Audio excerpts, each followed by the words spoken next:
Bom dia a todos, que a paz do nosso Senhor e Salvador Jesus Cristo esteja contigo, meu irmão e minha irmã. A mensagem de hoje tem como título: O segredo de receber bênçãos financeiras. E nós vamos abrir a palavra de Deus no Evangelho de Mateus, capítulo 6, e eu vou ler os versículos 13, ou melhor falando, 3 e 4. Assim diz a palavra de Deus: Mas quando tu deres esmola, não saiba a tua mão esquerda o que faz a direita, para que a tua esmola fique em secreto, e teu pai, que vem em secreto, te recompensará. As palavras de Jesus, que nós acabamos de ler nesse momento, foram faladas imediatamente, antes dele dar a sua grande lição sobre a oração. Na realidade, porém, fazem parte dessa lição. O dar tem um relacionamento muito vital com o receber.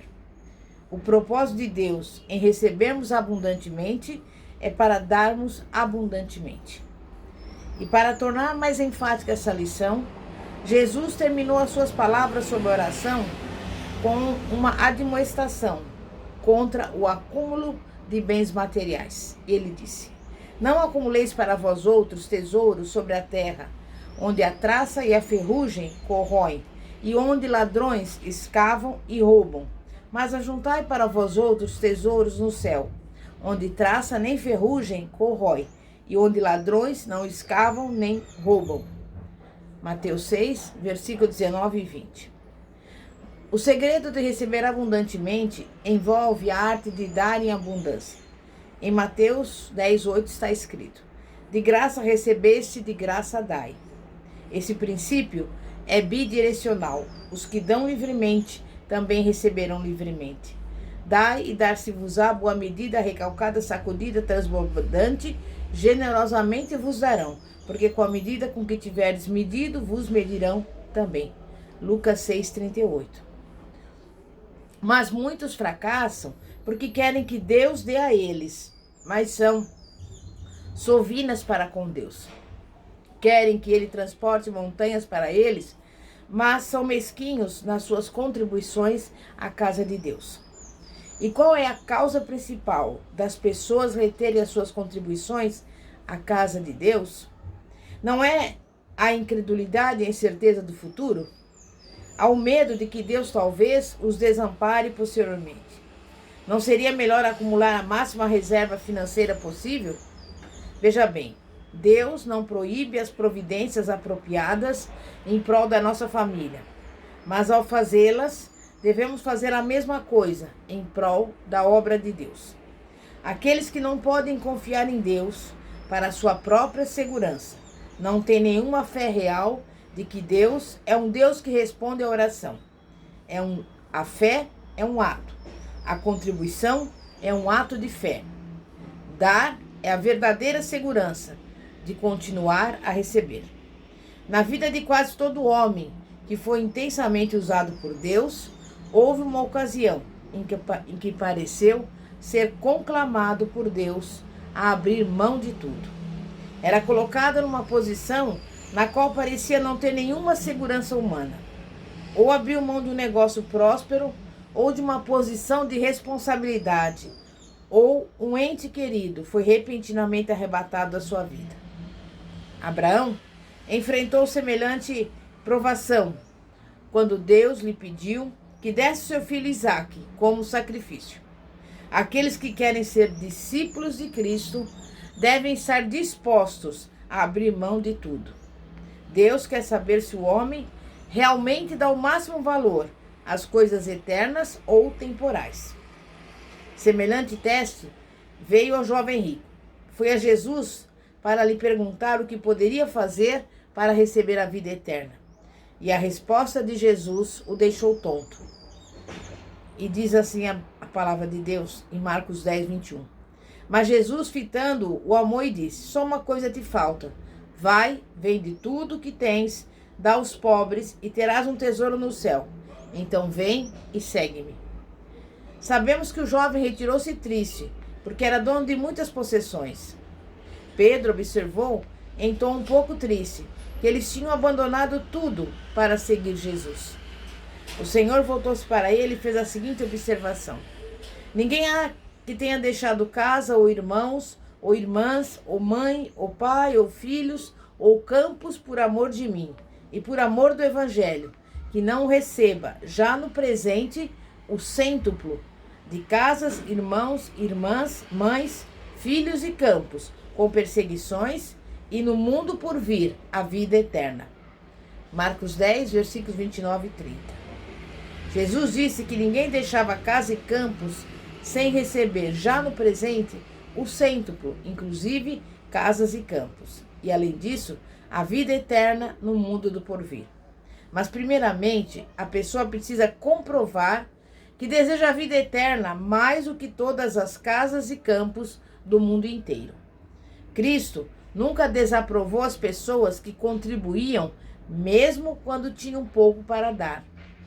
Não deu muito tempo depois do incidente do encontro com o jovem rico, que Jesus viu uma viúva colocar 2 moedinhas no gasofilácio do templo. Ao invés de criticar o seu ato, ele a louvou. Indicou que ela tinha dado mais do que todos os outros, porque era tudo o quanto possuía. Era um grande ato de fé da parte dela, mas em conformidade à lei de dar e receber que Jesus ensinava, era um ato sábio. Os membros da igreja primitiva sabiam e conseguiam receber respostas às suas orações. Certa vez, estando Pedro na prisão, as orações dos cristãos fizeram descer um anjo para abrir o cárcere. Todos os dias, o grande poder de Deus era revelado na igreja de Jerusalém. Sinais, milagres e maravilhas eram ocorrências comuns. As pessoas vinham das cidades vizinhas para serem curadas e, conforme nos informa o registro, os quais eram todos curados. Atos 5:16. Quando os membros da igreja primitiva aceitaram Cristo, deram tudo, suas casas e suas posses, a fim de que a causa de Cristo tivesse os meios necessários para a tarefa de evangelizar aquela geração. Consideravam que nada era só deles. Também Jacó tinha fé, mas o pecado da cobiça o atrapalhava. Seus ardis resultaram em ser forçado a deixar tudo e fugir para salvar a sua vida. Durante a fuga, teve a oportunidade de refletir sobre os resultados dos seus traumas e fez uma pausa para pernoitar em Betel. E em Betel, teve a visão de uma escada entre o céu e a terra. Viu os anjos de Deus subindo e descendo por ela. Ele teve uma visão do mundo, e aquela experiência o transformou a sua vida. Despertando da sua visão, prometeu a Deus que a partir de então daria o dízimo de tudo. Gênesis 28, versículos 20 a 22. Para Jacó, foi uma luta mudar os seus modos de agir, mas Deus o ajudou e o abençoou. A grande crise da sua vida ocorreu quando Esaú saiu com 400 guerreiros para atacá-lo. Naquela noite, Jacó lutou com Deus. Conseguiu prevalecer e Esaú, que pensara em matá-lo, o abraçou e chorou com ele. Esaú descobrira que o irmão enganador, que antes conhecera, fora transformado. Já não era Jacó, mas Israel, um príncipe de Deus.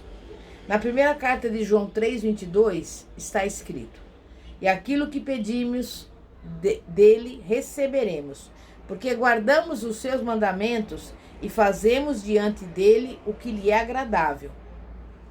Eu vou repetir. E aquilo que pedimos dele receberemos, porque guardamos os seus mandamentos e fazemos diante dele o que lhe é agradável.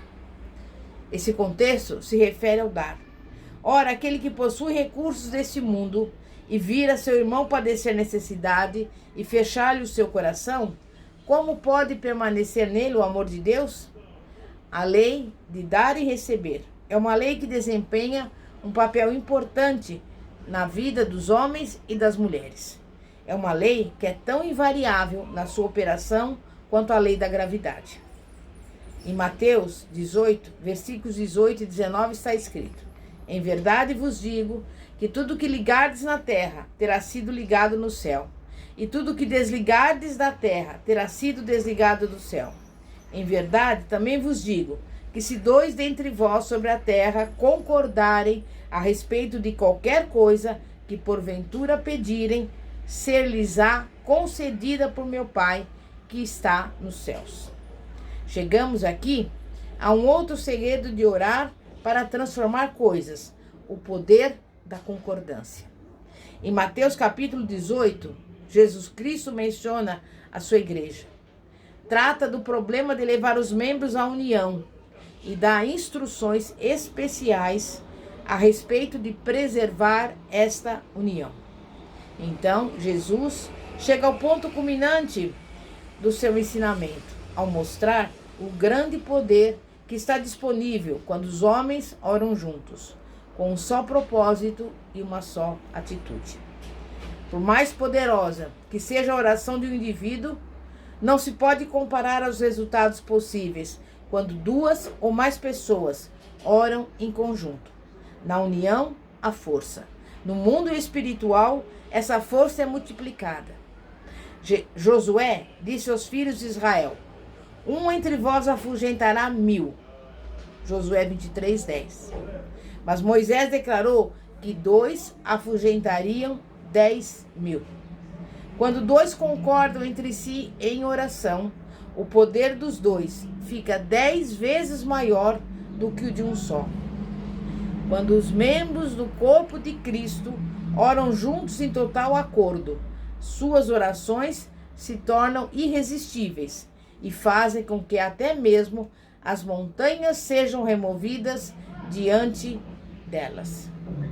Talvez a ilustração mais dramática do poder da intercessão unida, conforme os registros no livro de Atos, seja aquela que se acha no capítulo 12.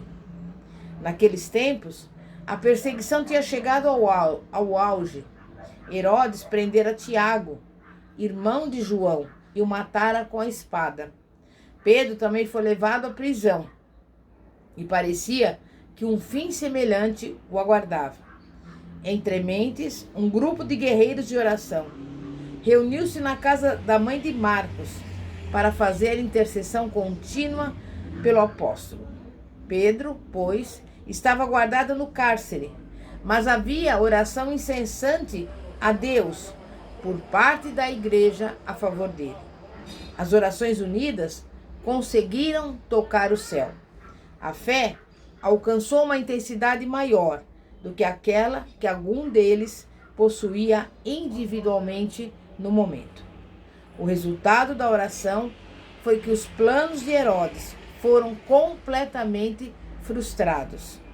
Foi enviado um anjo do céu que abriu os portões da prisão e conduziu o apóstolo a um lugar seguro.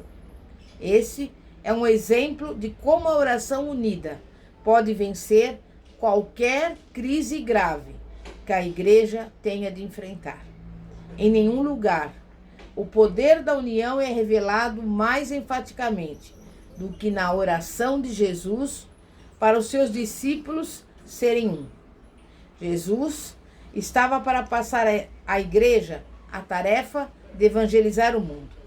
Deviam contar a todos, em todos os lugares, que Jesus Cristo era o Cristo a quem o Pai enviou ao mundo.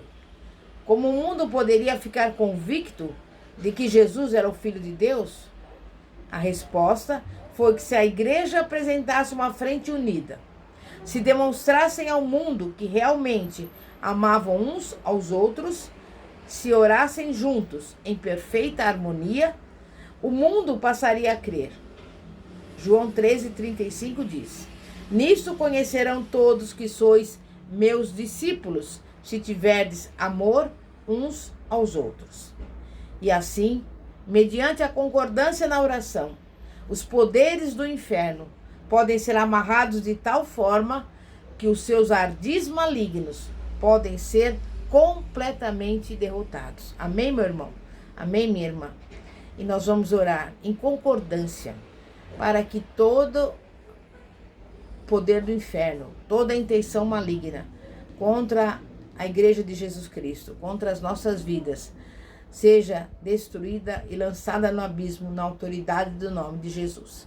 Santíssimo Deus e poderoso Pai, Pai de nosso Senhor e Salvador Jesus Cristo, neste momento aqui apresentamos diante de Ti a Igreja de poder, o corpo de Cristo, a Igreja de Jesus Cristo. Esse irmão e essa irmã que nos acompanha aqui por esse vídeo. Apresentamos as nossas vidas, as nossas famílias, e neste momento aqui diante de Ti, como diz a Tua palavra, tudo que ligarmos na terra será ligado no céu. E nós ligamos na terra e no céu a nossa bênção, a nossa vitória, o nosso milagre. E desligamos da terra e do céu toda ação do inferno, toda ação maligna, toda seta, tudo aquilo que desejam contra as nossas vidas, que seja destruído agora na autoridade do nome de Jesus, porque nós profetizamos essa palavra na vida dos ouvintes, dos internautas e de todos aqueles que nos acompanham neste momento. E já agradecemos ao Senhor pela bênção, pela vitória, pela resposta e pelo milagre, em nome de Jesus. Amém e graças a Deus. Glória a Deus. E eu agradeço a você, meu irmão e minha irmã, que tem nos acompanhado aqui pelo canal do YouTube e também pela página do Facebook, Igreja Poder de Cristo. E se você quiser enviar a sua mensagem pelo WhatsApp, o número é 0 operadora 11 9 4229 5533. Que a paz de nosso Senhor e Salvador Jesus Cristo esteja conosco. Amém e graças a Deus. Glória a Deus.